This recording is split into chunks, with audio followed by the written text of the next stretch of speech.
Hello, everyone, and welcome back to the podcast. I'm your host, Joe Tool and Love.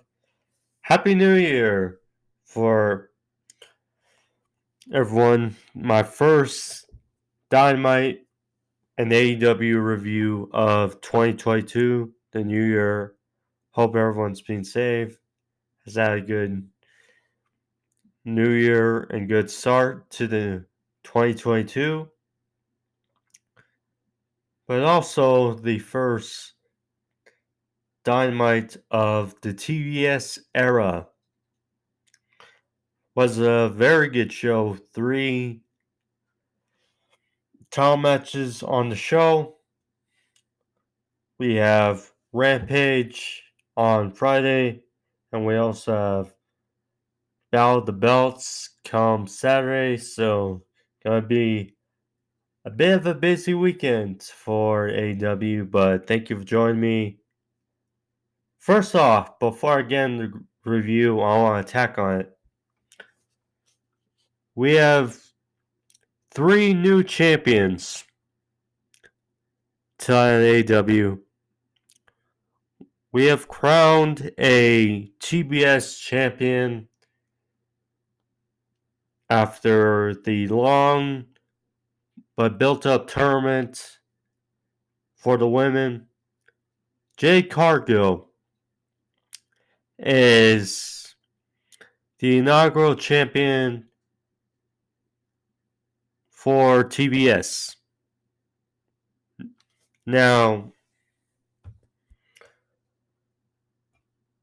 look, with the situation that escalated the other day between Tony Khan and Big Swole over Twitter, it really made this decision kind of in a bind.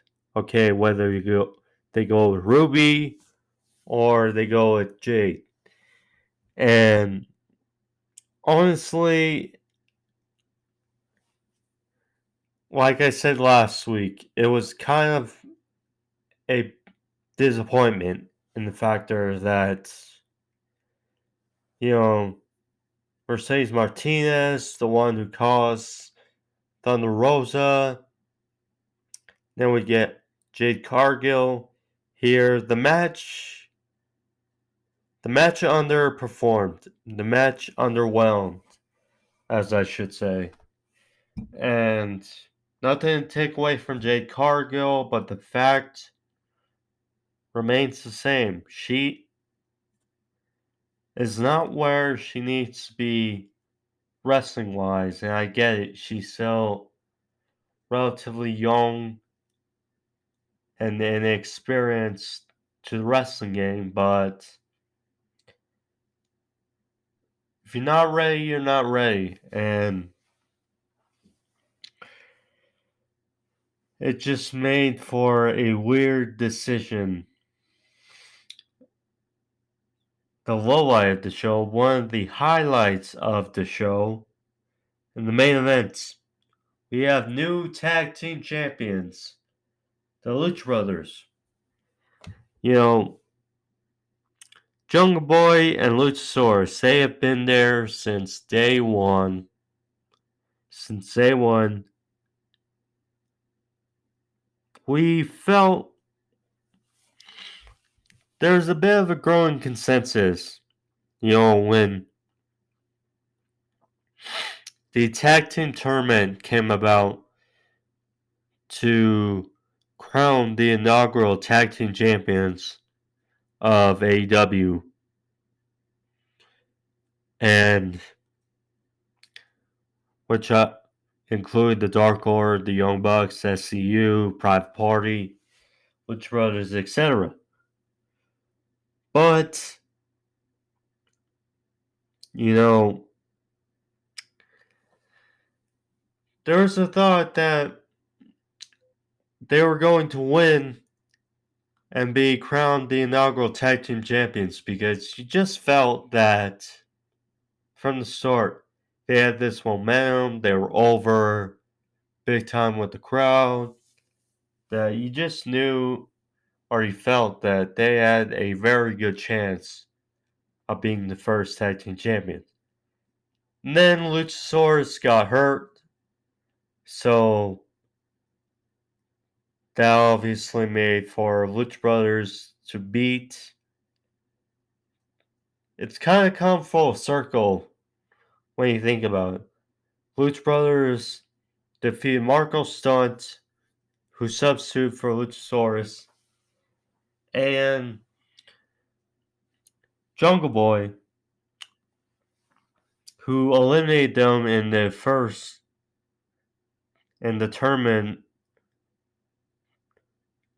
2 years ago, a little over 2 years ago, and now come a little over 2 years later, because Lucha or Jurassic Express, they came back and they've won matches, they've come close, but no cigar. And they were like, well, if not now, then when? And I'm sure many, including me, thought that Christian was going to turn heel tonight. That was not the case. And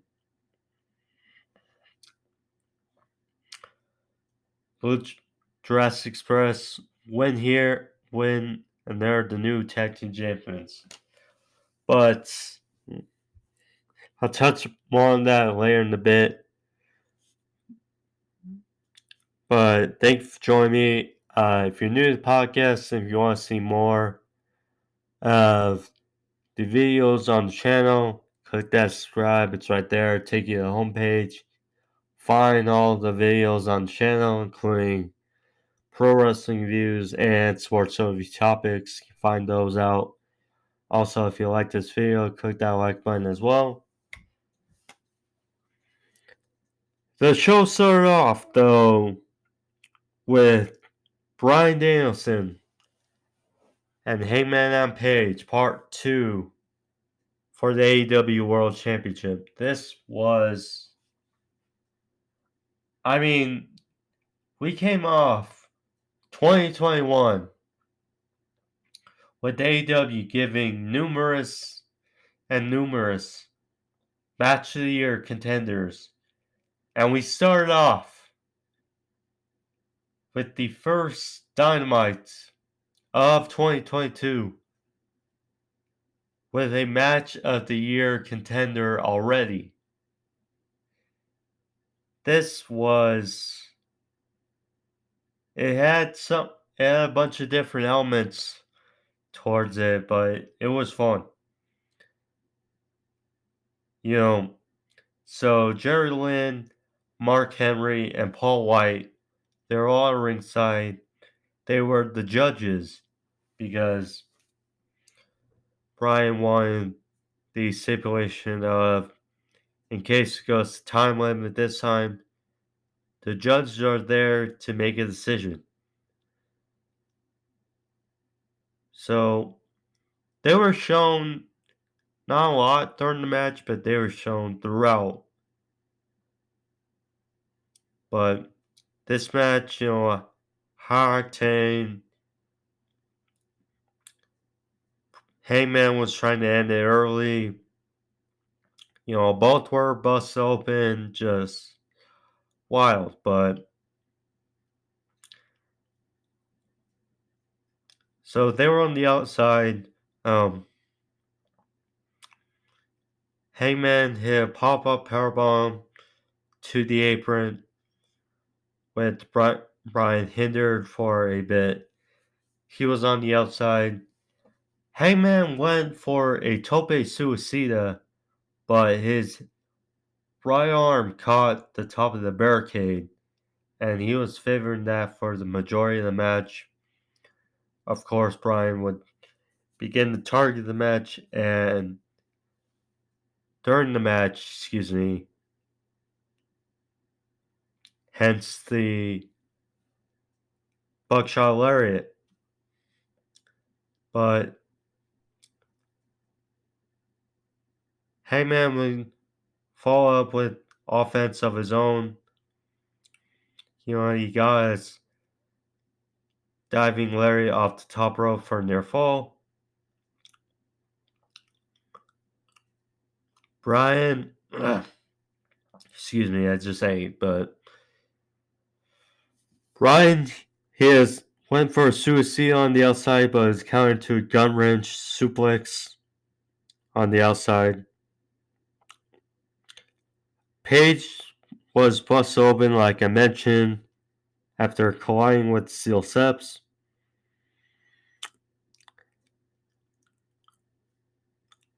Then this when the match kind of slowed down a bit, but Brian was on the attack. Then, kind of similar to last match, they were on a tug of war on the outside, basically near the ring post, slamming each other into the ring post. Brian then was pushed open. Hangman hit a fallaway slam off the top rope for a near fall. Then on the outside, Hangman hit a dead eye, rolled back in the ring, went for a buckshot, but Brian fell down. Hangman was almost caught with a cradle for a 2 count. Brian walked in the label lock for a great visual. A bloody Brian with the label lock on a bloody Hangman on Page. Great visual there. Eventually, Hangman got out of it. Brian was taken to the outside by Page. Moonsault from the top rope to the outside. Brian countered then with a running knee for a good near fall. Both guys just looked gassed or attempted it. There was one spot in where Brian, with all the commercial breaks from during the last match of Winter's Coming, Hangman,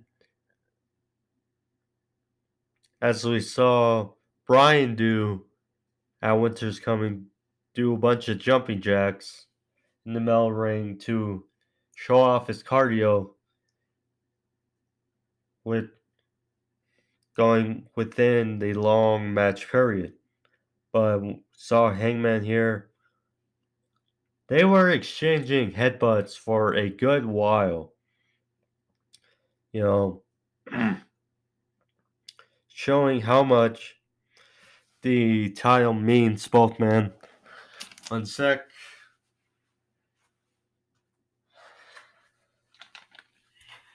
Try to clear up the throat.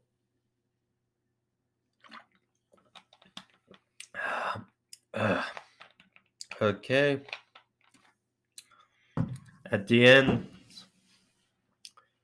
Brian walked after another pop-up powerbomb by Page. Walked in the triangle, but Heyman got out of it. Hit backdrop driver, dropping Brian on his head. Then a definitive buckshot lariat by Page. 1, 2, 3. Hangman retains.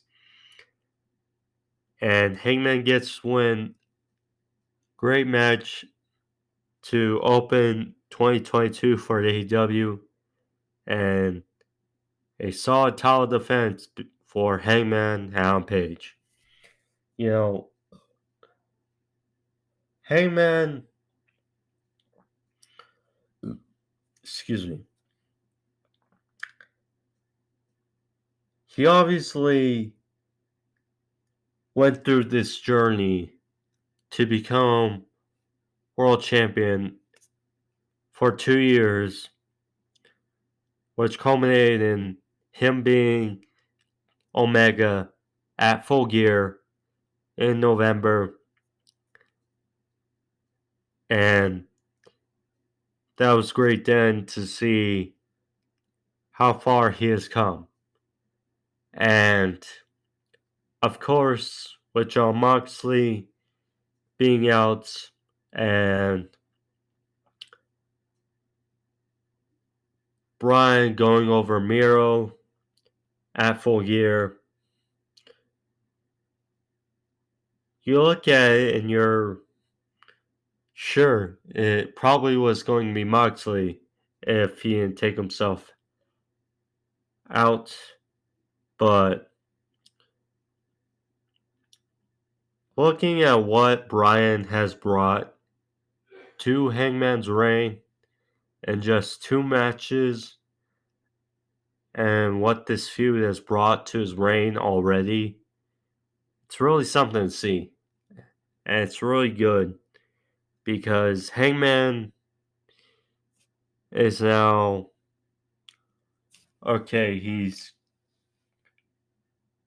culminated the journey to become champion after 2 years. Now he's on his journey to be one of the better champions of AEW.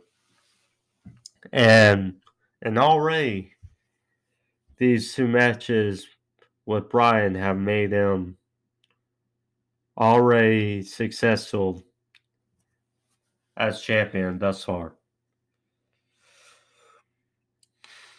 The only question is, where we go from here? Because CM Punk is still going at it with this feud with MJF. And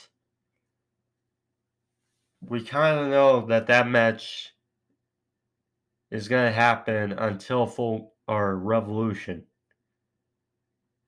So the only thing is, who do we see Hangman defend the title against at Revolution is my only question, but should be interesting. So then we got, wasn't really a match, but it was fun nonetheless. We got MJF versus Shawn Dean. I put the air quotes up because, wasn't really a match. So CM Punk ran out and MJF hightailed it like a scalded dog and won none of CM Punk. So CM Punk then turned around and gave the captain Shawn Dean a GTS. The bell was called, and because every year in AEW, the win-loss record of everyone goes back to 0. So, and AEW doesn't do disqualification that often, but this was hilarious. Because of Shawn Dean getting attacked by CM Punk, MJF was disqualified, and now, so far in 2022, MJF is 0-1 in AEW. So, hilarious there. So, MJF, you can tell, was livid about it. He was going off on the crowd at New Jersey, which they were there tonight. But, so CM Punk was about, don't go off on them. They're winners. And you just lost. Which, clearly, yes, that was hilarious. So,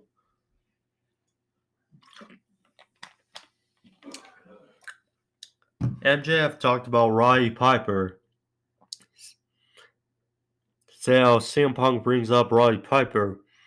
And, well, at least Roddy Piper was good enough to main event a WrestleMania.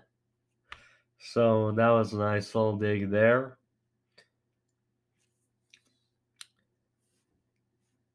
And he said that if he's not treated good enough, they might main event a WrestleMania as well. And this just, it didn't eat up CM Punk, but this was hilarious for him. You can tell he was just smiling, having a giggle in the ring.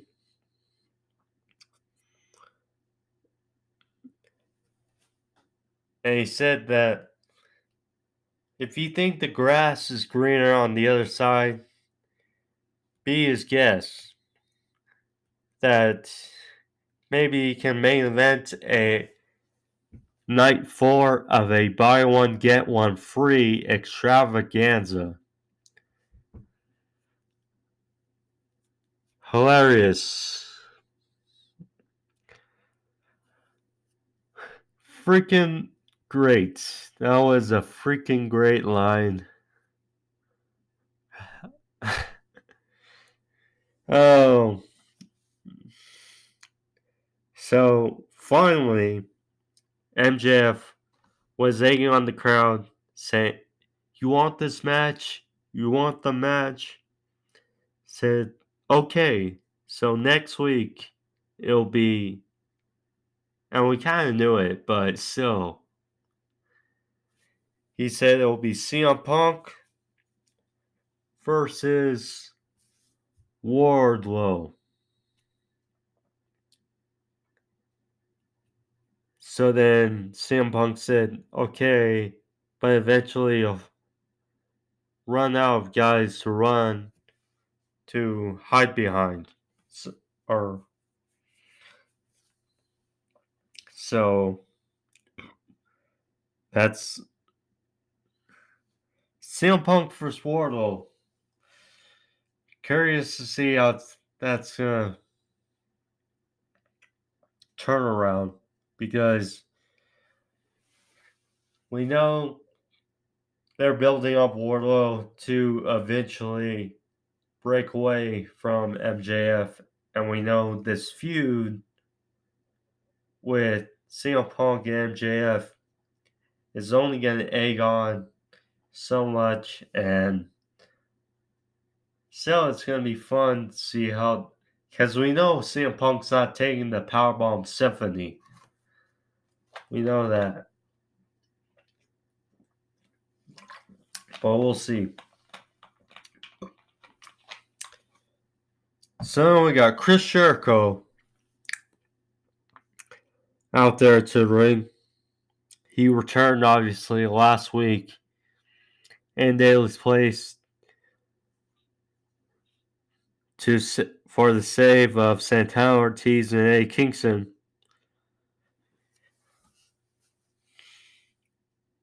So he was confronted, as you expect, by 2.0. 2.0, and you knew it was him, but you haven't really heard their theme music much. So it's still kind of strange, but great to see them. They're a hilarious act and hilarious tag team. One of the better tag teams they have in this fun division.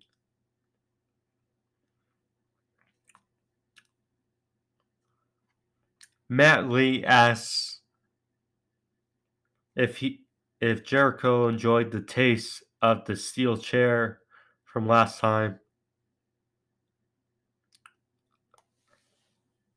And Jericho said he couldn't concentrate looking at the square head of Matt Lee. So that obviously amped up Matt Lee. And then they actually showed a fan at ringside. Probably was a plan, I assume, but still was funny. A guy was wearing a box over his head. And we know how Jericho has called Matt Lee having a box head, pretty much. So then Jeff Parker was not taking too kind with this, so he said respectfully, Chris Jericho, you can't call him a square head.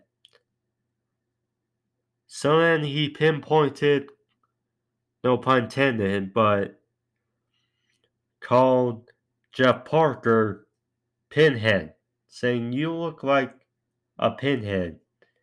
So I went back and forth, calling Matt Lee Squarehead, Jeff Parker Pinhead. So eventually, he got Floyd the Bat from underneath, or looked to be ringside. Said, how about he uses his bat to knock both their heads off? So Daniel Garcia comes from the crowd and sneaks up on Chris Jericho, and it's a 3-on-1 attack on Jericho. Eventually, Santana Ortiz and Kingston come in for a save, and of course on Friday, Rampage, the trios match, no holds barred. Santana Ortiz, Eddie Kingston for Daniel Garcia and 2.0. Should be a fun match. Looking forward to it. So we got Adam Cole and Red Dragon backstage. Kyle O'Reilly and Bobby Fish.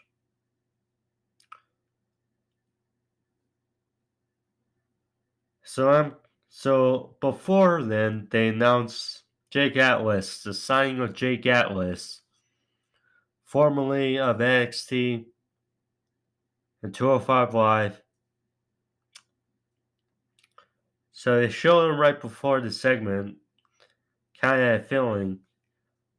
So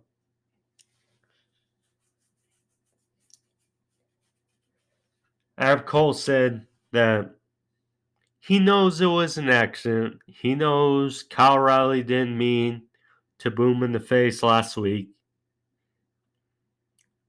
Said that it was all good. He brought up the Bucks, saying how it was intentional for them to make sure they were victorious last week and that they are a dominant group. And Adam Cole laid out the challenge for Rampage Friday that it'll be him versus Atlas, so that he could show Atlas and any other newbies coming into AEW that he is still the man, and that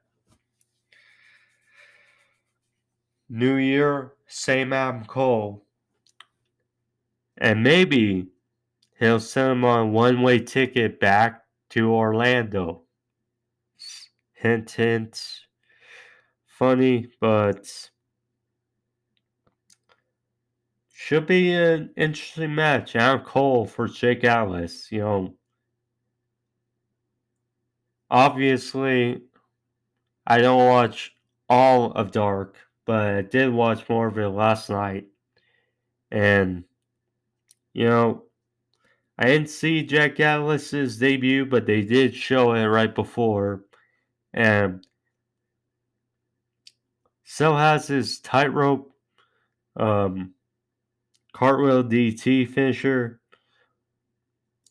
But yeah, good to see Jake Atlas signed, I guess, for AEW. Hopefully, because he was alright in NXT and 205 Live, but he didn't really get much improvement. Hopefully, in AEW, they can give him more something, because he was alright in his role, but we'll see. Looking forward to the match on Rampage. So then you got Wardlow versus Antonio Zambrano. Sorry if I butcher his name. It's a strange name, but nonetheless, this was short and sweet. Shawn Spears, who was out with Wardlow. The referee was distracted, tending to Wardlow. And Antonio was stalling on the outside. And he got attacked by Shawn Spears. Spears hit the C4 death driver. Threw him in the ring. Spears was like, pin him, do it. So Wardlow didn't take too kindly to it. His powerbomb symphony. 5 powerbombs. You could probably have to scrape Antonio off the mat by the end of it. But 5 powerbombs and the win. Wardlow gets another victory. Going into next week, him and CM Punk. How's that going to fare? We'll see.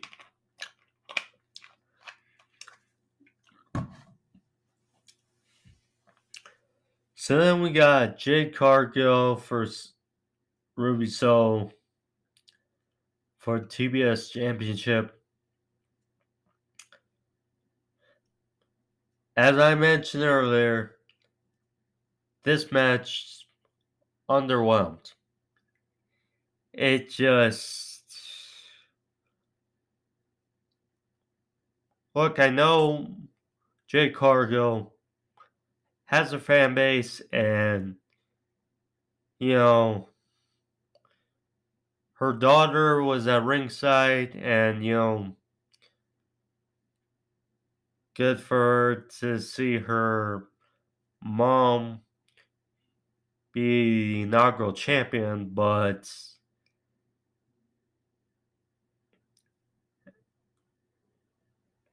not a good match. Not a very good match. I just kind of looked at the match and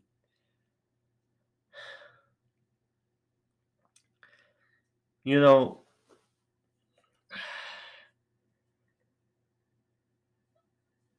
we saw the matchup between Ruby Soho and Chris Satlander. And that was a great match. Probably, arguably, the matchup of the tournament. And then we get her next 2 matchups. First is Nyla Rose, and maybe it was just them not mixing up very well as far as styles. And then we get this match here, which is the finals, having Jade Cargill go over Thunder Rosa to bide for this match here, and it just wasn't well. I mean, they tried, and I was worried here because Ruby Soho's shoulder looked to be bothering her. Now, it was probably just her selling, but it looked a little worrisome. But Jade wins here, you know, bicycle kick for near fall. Ruby was trying to chop down the leg of Cargill. Tried a few times to get the Saito suplex. Finally, she did for a 2 count. Mark Sterling got ejected. Jade went for Jaded. go for Victor Rolf, Ruby got the Victor role for near fall. She had the no future, and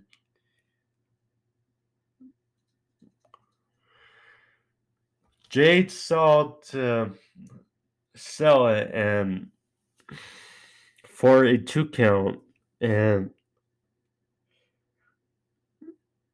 they were on the top rope, and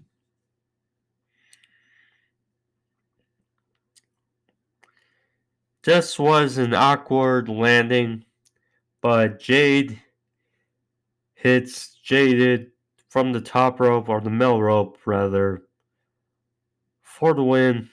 Jade Cargill, the first ever TBS champion. I mean,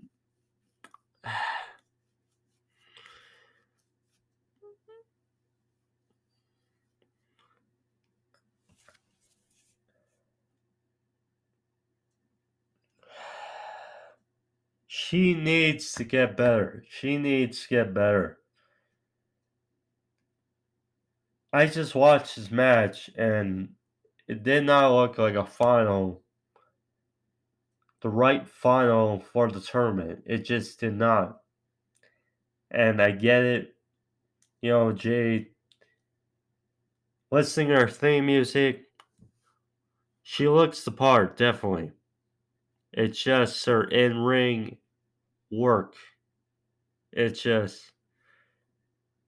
because there's a lot. You look at that division now that AEW has with the win. Ruby Soho, now Rose, I would say even. Thunder Rosa, Chris Satlander. I mean, Britt Baker, the AEW World Women's Champion. Riho. I mean, a lot that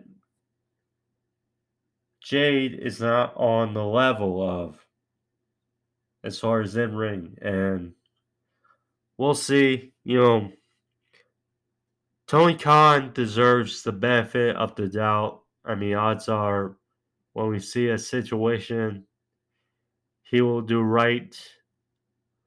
That's one of the things why I watch AEW more than WWE. But we'll see. I mean, I just don't know. So, and the other thing is for Ruby, this felt more tailor made for her than Jade. You know, Ruby, she came in, won the Casino Battle Royal at All Out, and then was the main event for AEW Dynamite Grand Slam in Queens against Britt Baker and lost. And now here, because you can only go down when you challenge for the high, and then now you're going down. So then Ruby's in this tournament, and she comes up short against Jade Cargill, and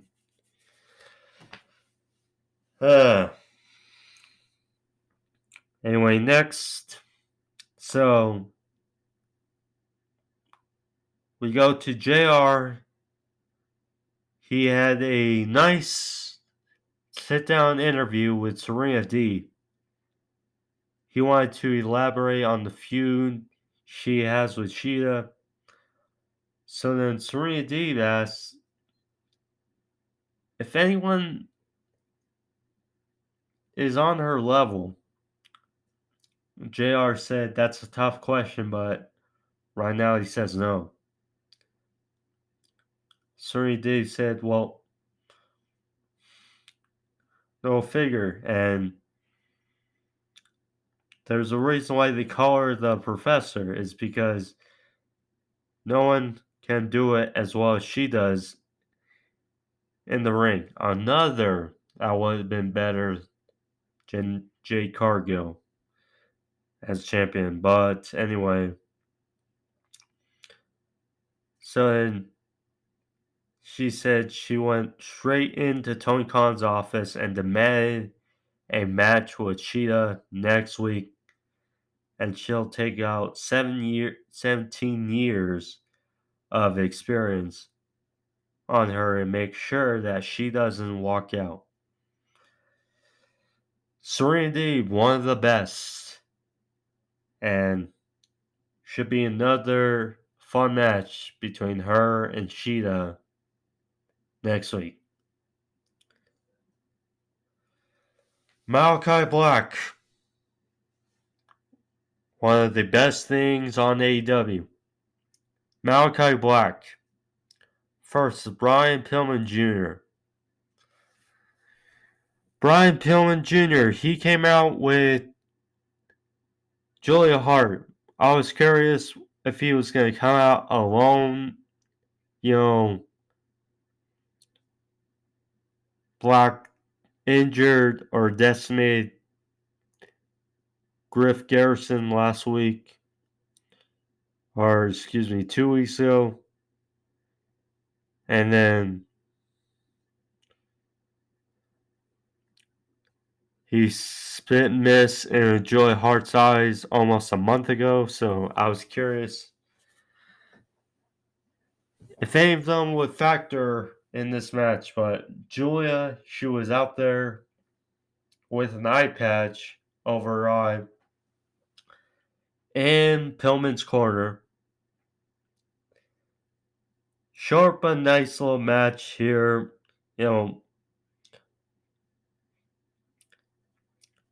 Pillman hit a drop kick through the ropes, took down Black, then going to break.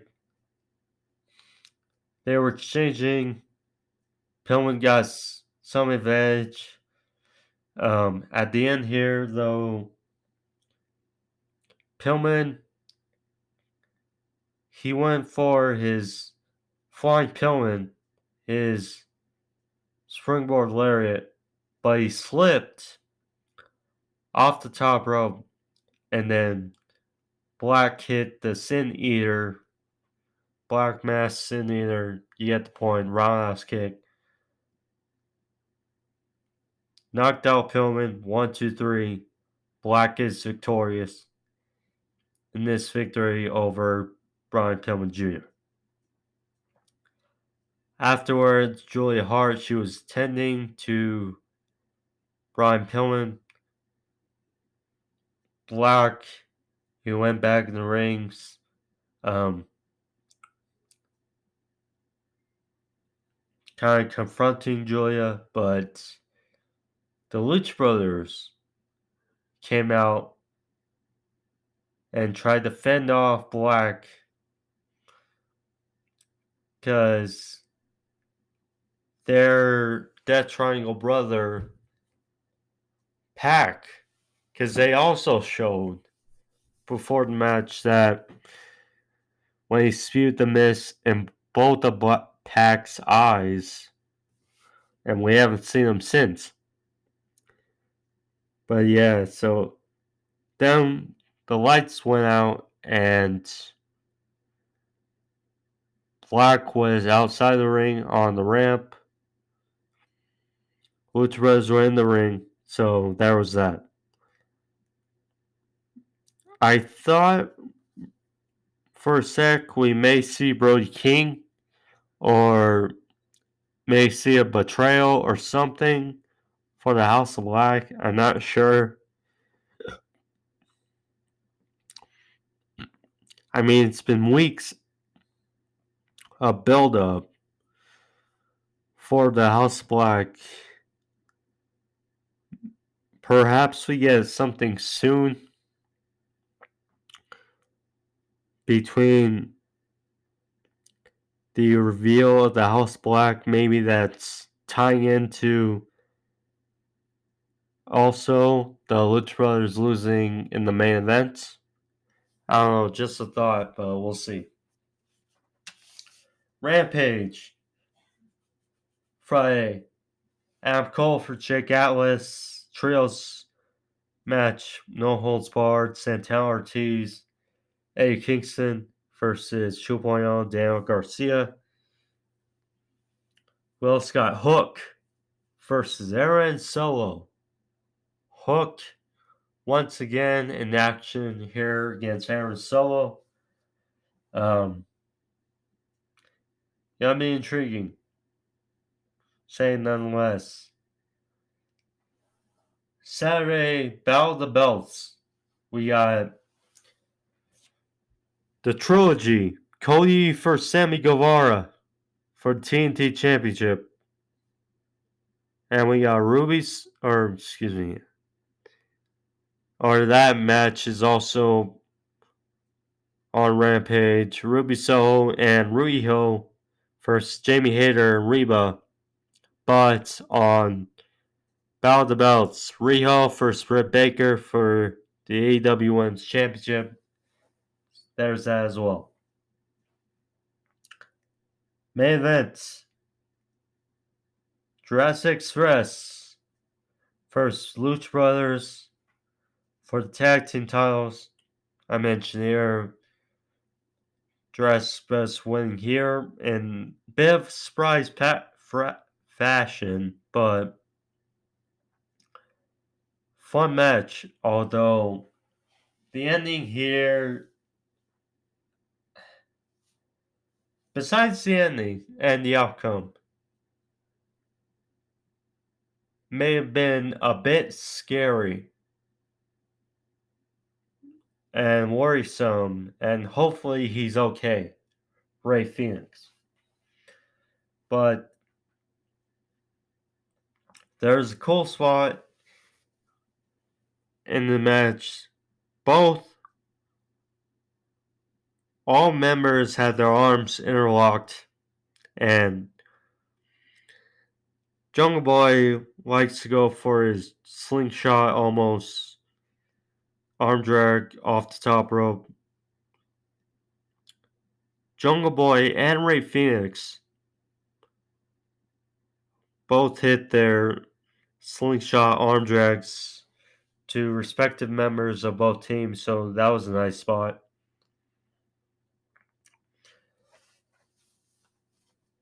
Penta and Jungle Boy were on the outside area, but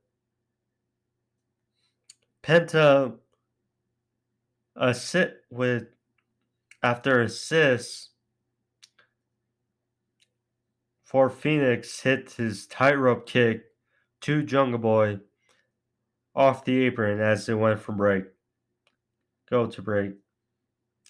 So then back from break, Lucha Brothers hit their wheelbarrow splash on Luchasaurus for a near fall. Then a beautiful spot. So Luchasaurus had Penta in a fireman's carry position. Jungle Boy off the top rope over both of them hit a destroyer to Fénix. Took him out for a bit. Or actually, it's Penta, excuse me.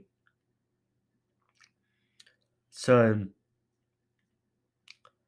Luchasaurus hit a very Death Valley driver on Fénix for a near fall.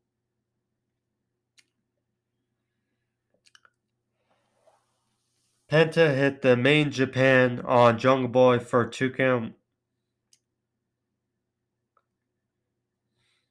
Then I thought this was the finish here. So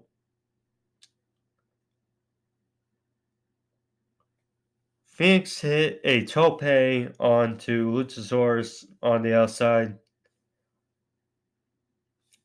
Penta hit a butterfly pile driver on Jungle Boy on the apron. And then back in the ring, Lucha Brothers hit the Fear Factor on the Jungle Boy for a near fall. And then this was the scary part of the match. Again, hope he's okay, but that did not look good. So after the near fall, Alex Abrahantes was going nuts at ringside. He grabbed the timekeeper's table, set it up outside the ring, said that they need to finish. They need to finish. So then, Luchasaurus, he was on the apron, and Phoenix was going for something, but finally he was in the grasp of Luchasaurus on the apron. Luchasaurus then hit a choke slam, which through the table, which, I mean, hope he's okay, but Ray Phoenix may have broken his arm. Ray Phoenix may have broken his arm from that spot. His arm just did not look right. It looked like bent in a way that a person's arm should not look. So you can tell that person of the medical team was tendering to Phoenix. So finally, back in the ring, Penta went for the Made in Japan again, but Jungle Boy rolled through for a victory roll. 1, 2.